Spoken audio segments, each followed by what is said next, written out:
The Me Too movement has caused companies around the country to rethink their workplace culture. States like New York have recently adopted new laws mandating sexual harassment prevention training. And while this type of training has long been considered outdated or simplistic, be a little more sexy. Hey, we're talking about your job here. No, we're talking about sexual harassment here, and I don't have to take it. some companies are seeing this as an opportunity for a new take on compliance videos. I would do things differently next time. There won't be a next time. But as I've said from the beginning, this didn't seem like an unmanageable thing. So behind me, a management meeting is taking place where they're discussing an incident of sexual harassment in the workplace. Francine felt hurt, or so I thought. Things calmed down. Andrew was quiet, which was different. Except it's only based in reality. Cut. Okay, that was good. Couple things. They are actors. This is a film set for one of many videos produced by a company called Emtrain, who helps teach people across America how not to act in the workplace.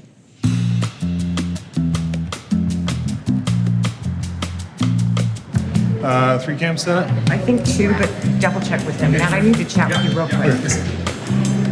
Are you the harasser or the harasser? Probably the harasser, I guess. Let's get you ready to go harass some people. After becoming frustrated with the limitations of her career as an employment litigator, Janine Yancey started Emtrain, a company that makes compliance training videos for behavior in the workplace. Who is using Emtrain? I think we have 800 different organizations, a lot of tech and media. Netflix is a client, Dolby's a client. If I watch an Emtrain video, what am I getting? What you would see is that there are real situations, more nuanced, more difficult situations that have bad outcomes, but no one's really unpacking these situations and talking about them. So we did a video on the Google Manifesto issue. We did a video on the Starbucks bias issue, and we're getting great feedback and dialogue about that. You might want to tell your manager about those guys out front. Maybe have the police move them along or something. That's my son, Michael. Do you remember Aziz Ansari took the gal out for a date in New York, I think? Okay, so the next day, she complains. And there gets to be this whole debate about whether or not her complaint had merit or not. So we shot a scene of women kind of fighting about that. She went back to his place willingly. She's not accusing him of physically forcing her to have sex. But he psychologically pressured her. That's the facts of life. So how can we all have a shared understanding of the right way forward when we look at a scene and we have very different ideas of who's causing the problems? US organizations spend about $5 billion annually on harassment prevention training. Emtrain doubled their number of employees since the start of the Me Too movement. The mic is fuzzy and it's here, so if it peaks, it looks like I have chest hair. Okay? Just beware. All right. You guys want to roll it? Yeah, let's do it. CC31A. Action. You know how candidates will follow up with a thank you text or an email? Yeah. Well, this guy sent Frank some pictures. Pictures? Yeah, naughty pictures, showing all of his qualifications.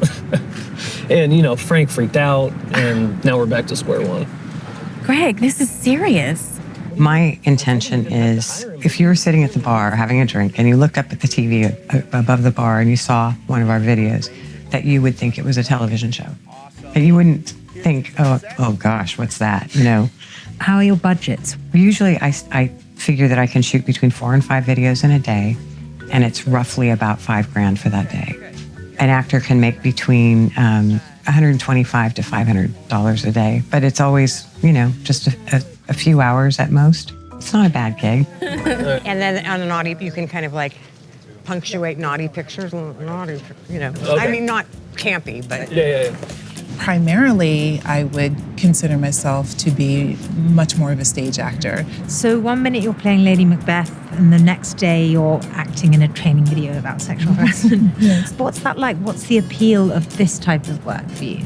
Since I don't do camera work as much, it is a fantastic learning experience primarily. But if I can be frank, the pay is great for camera work as well. When someone speaks up, you need to listen regardless. Oh, man. You need to fix this. These compliance training videos are becoming more necessary and popular because of a conversation in our culture which you could argue was started by Hollywood. So I'm wondering what's it like being an actor, then sort of playing a role that directly addresses that conversation? Yeah, particularly in theater, it can be a problem because we're changing costumes around each other. We have to be intimate on stage. And so now to be able to use acting as a tool to help keep this conversation moving forward it's a cool opportunity, I think. Since 2018, at least 6 states have either passed or amended legislation on sexual harassment training in the workplace. In New York, for example, companies with 15 or more employees are required to train their staff annually. How have the changing laws influenced your format? We have increased production, so we're constantly producing more content every single month. You know, in the 90s, the law supported a system where if the employer did harassment training, that's all you needed. Here we are, 30 years later, despite spending $5 billion a year on harassment training, we've done nothing.